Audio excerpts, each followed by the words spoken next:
আজকের গল্প আমার জীবনে ঘটে যাওয়া এক আতঙ্কের ঘটনা নিয়ে। আমি আজও ভাবি এই ঘটনাটা যদি সত্যি না হয়ে যদি একটা গল্প হতো, যদি শুধু একটা দুঃস্বপ্ন হয়ে থেকে যেত, তাহলে আজকে আমার এমন অবস্থা হতো না।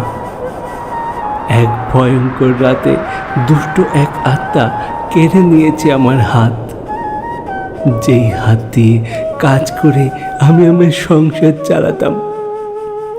আমি হারিয়েছি সেই হাত।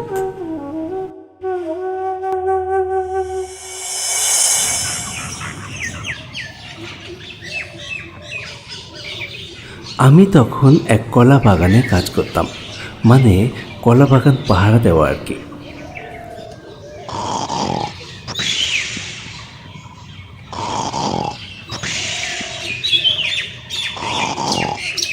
রমেন, আরে এই রমেন, দেখো কাণ্ড, কেমন কুম্ভকর্ণের মতো ঘুমোচ্ছে। একে রেখেছে বাগান পাহারা দিতে। হ্যাঁ, চোর এসে কলার কাঁধে কেটে নিয়ে চলে যাবে, ও তো টেরই পাবে না। শেষে মালিক ধরবে আমাকে। আরে এই রমেন, ওঠ ওঠ বলছি।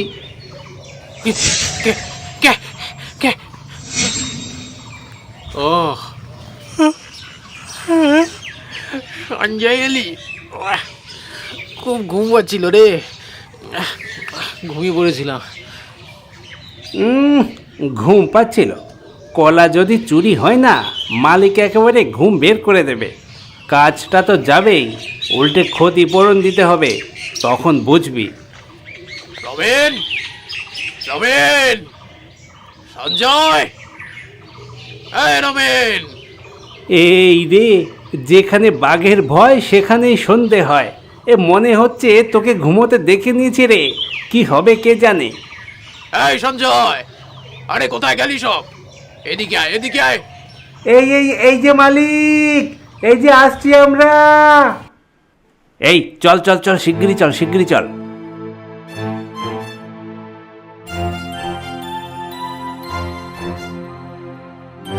এই যে মালিক, এসে গেছি। কিছু কাজ আছে বলুন। এই দেখ, এগুলো ভালো করে দেখ, কি হচ্ছে এগুলো বাগানে? হ্যাঁ, কি হচ্ছে?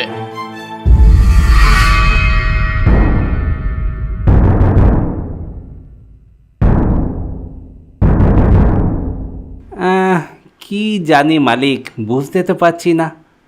এতগুলো কলা কি করে নষ্ট হলো? বাগানে কি কোনো হনুমান এসেছিল নাকি? মানুষ হলে তো কলা নিয়ে যাবে।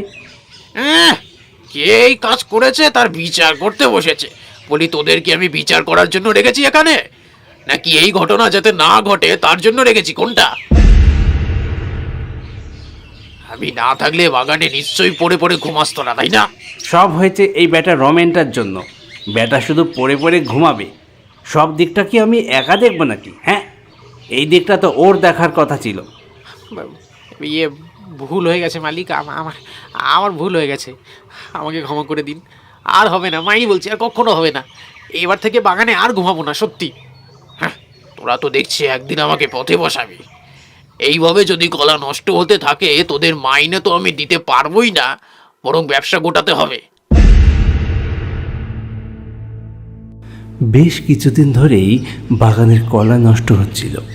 কে বা কারা বাগানে আসছিল, বাগানের কলা নষ্ট করে দিয়ে চলে যাচ্ছিল। কিন্তু আশ্চর্যের বিষয় হলো, কলা নিয়ে যাচ্ছিল না। কোনো মানুষ যদি বাগানে আসতো, তাহলে সে কলা অবশ্যই নিয়ে যেত। তার মানে এটা কোনো মানুষের কাজ না।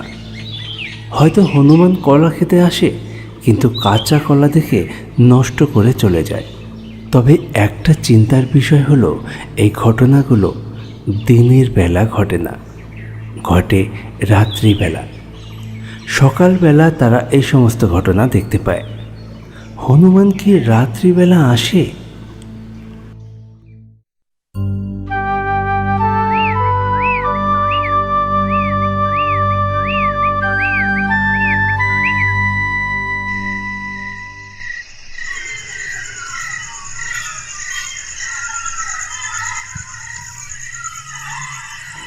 এতদিন আমরা রাত্রে বাগান পাহারা দিতাম না, এবার থেকে রাত্রে পাহারা দেব ঠিক করেছি। সেই মতো রাত্রিবেলা আমরা কলা বাগানেই থেকে গেলাম।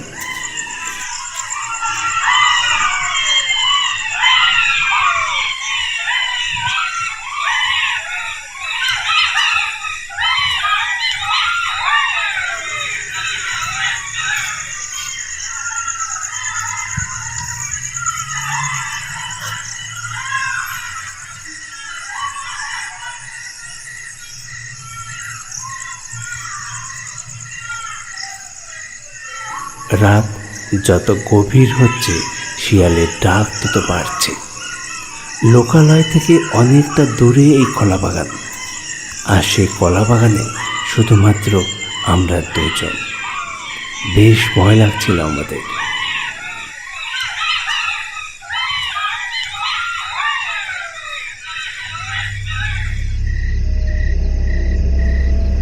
আমার হাতে ছিল একটা টর্চ লাইট আর একটা লাঠি। রমিনের হাতে ছিল একটা হেরিকেন।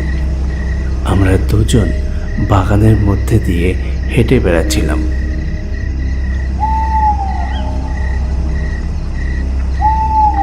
ওহ সঞ্জয় রে, অনেকক্ষণ তো হাঁটলাম রে, আর তো পারা যাচ্ছে না। চল না একটু বিশ্রাম করি, চ। হ্যাঁ রে, আমারও তো পা ব্যথা করছে। চল শুয়ে একটু বিশ্রাম করি। ঘুমোবি না কিন্তু, এমনি শুয়ে থাকবি আর চোখ কান খোলা রাখবি। আরে হ্যাঁ রে বাবা, ঘুমাবো না, চল। দিনের বেলাও বাগানে ছিলাম, আবার রাত্রেও বাগানেই আছি। পরিশ্রমটা একটু বেশি হয়ে যাচ্ছিল। হাঁটতে হাঁটতে আমাদের দুজনেরই পা ব্যথা করছিল এবং শরীরও ক্লান্ত লাগছিল। তাই আমরা দুজনেই খাটিয়ার ওপর শুয়ে একটু বিশ্রাম নিতে গেলাম।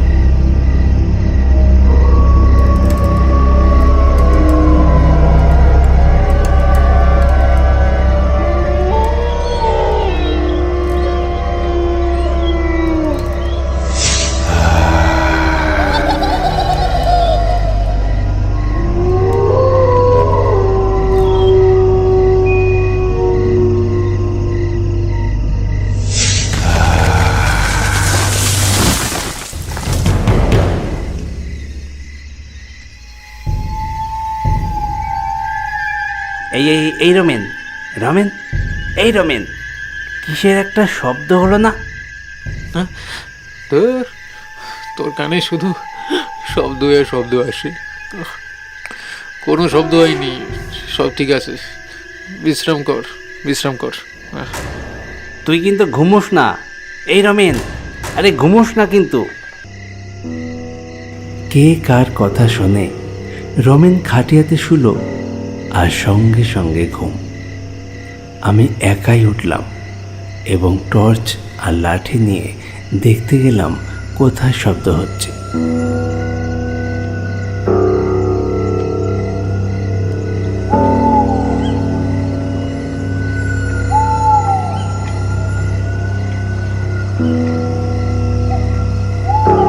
এদিক ওদিক ঘুরলাম, টর্চ মেরে দেখলাম তেমন কিচ্ছু আমার নজরই পড়ল না।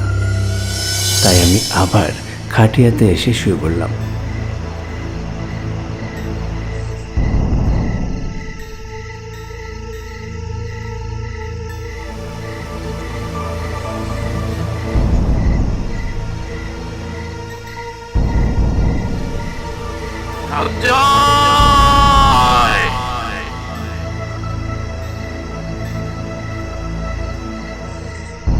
রাত ঠিক 1:30-2 বাজবে। হঠাৎ আমি বাগানের মালিকের গলার শব্দ শুনতে পাই। মনে হলো যেন সে আমাকে চিৎকার করে ডাকলো। তবে কি মালিক এসেছে বাগানে? প্রতিদিনই বাগানের কলা এবং গাছপালা নষ্ট হচ্ছে। সে নিজে পাহারা দেবার জন্য বাগানে আসতেই পারে, এটা অস্বাভাবিক কিছু না। আমি তড়িঘড়ি উঠে রমেনকে ডাকলাম। রমেন, আরে এই রমেন। রমেন উঠল না। আমি তাড়াতাড়ি হাতে লাঠি আর টর্চ নিয়ে এগিয়ে গেলাম।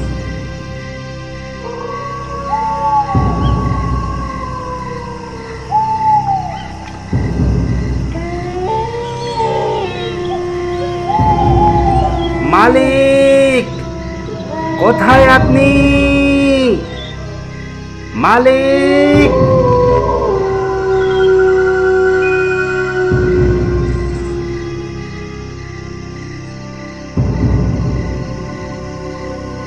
অনেক খোঁজাখুঁজির পরেও আমি মালিককে দেখতে পাইনি।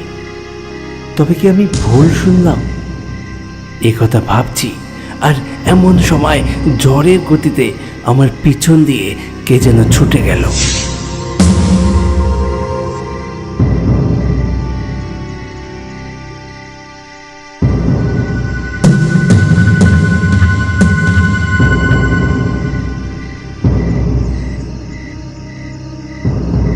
কে কে কে কে কে কে কে কে ছুটে গেল?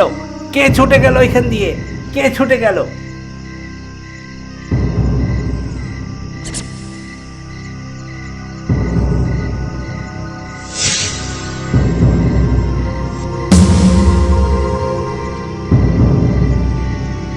আবার একই ঘটনা ঘটল। পিছন দিকে কে যেন ছুটে গেল। আমি ভয়ে কাঁপছিলাম আর এদিক ওদিক তাকাচ্ছিলাম।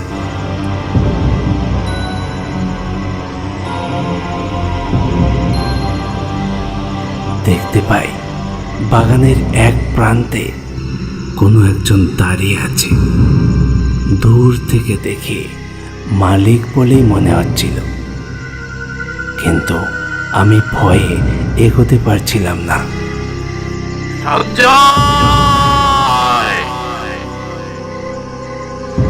একদম মালিকের গলার স্বর আমায় ডাকছে। তবে কি ওটা মালিক? আমি ভয়ে ভয়ে এগোতে লাগলাম।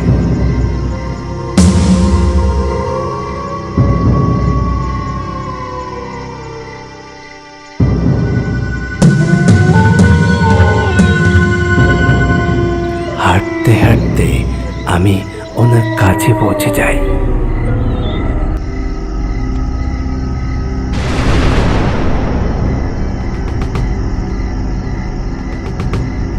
দেখতে পাই ওটা মালিক না, বিশ্রী চেহারার কেউ একজন দাঁড়িয়ে।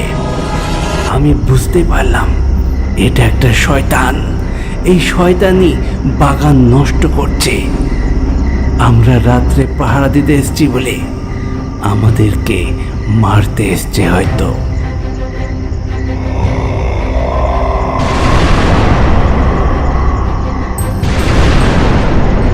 আমি পিছন দিকে ছুটতে লাগলাম। বাঁচাও!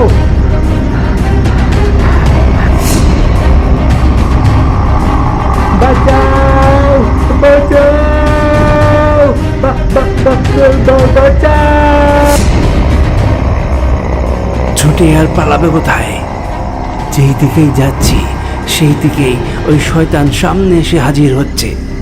আমি চিৎকার শুরু করলাম, রমেন! রমেন, বাঁচা! বাঁচা! রমেন!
হাতের কাছে দেখলাম একটা কাটারি পড়ে আছে। যেই কাটারিটা দিয়ে আমরা কলা বাগান পরিষ্কার পরিচ্ছন্ন করি। ওটা দেখতে পেয়ে আমি কাটারির কাছে ছুটে গেলাম। কাটারিটা তুলে ওই শয়তানের উপর আঘাত করতে গেলাম।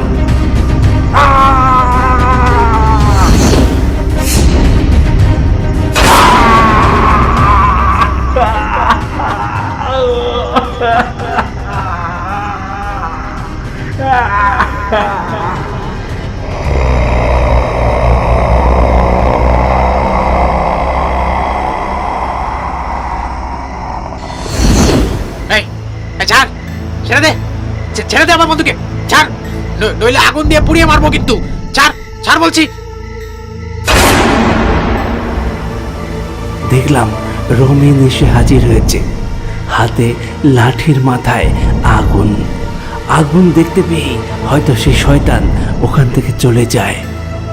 রমেন সঙ্গে সঙ্গে আমার কাছে ছুটে আসে, মালিককে ফোন করে।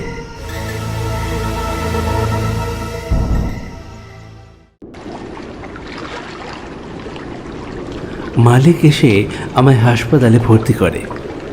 দীর্ঘদিন চিকিৎসা চলার পরেও ডাক্তাররা আমার হাত বাঁচাতে পারেনি, কেটে বাদ দিতে হয়েছে। পরে জানতে পেরেছিলাম ওই জমির যে আগের মালিক ছিল তার আত্মাই নাকি ওই বাগানে ঘুরে বেড়াতো আর বাগান নষ্ট করত। সেই আমার এই ক্ষতি করেছে। বাগানের মালিক তার পরিবারের লোককে সব জানানোর পরে তারা হয়তো তার মুক্তির ব্যবস্থা করেছিল। তবে এই ঘটনার পর থেকে সেই বাগানে আমি আর কাজ করিনি। আজকের মতো গল্প এখানে শেষ করছি। পরবর্তী গল্প নিয়ে ফিরছি খুব তাড়াতাড়ি। প্লিজ সঙ্গে থাকুন, ভালো থাকুন আর দেখতে থাকুন আমাদের গল্প।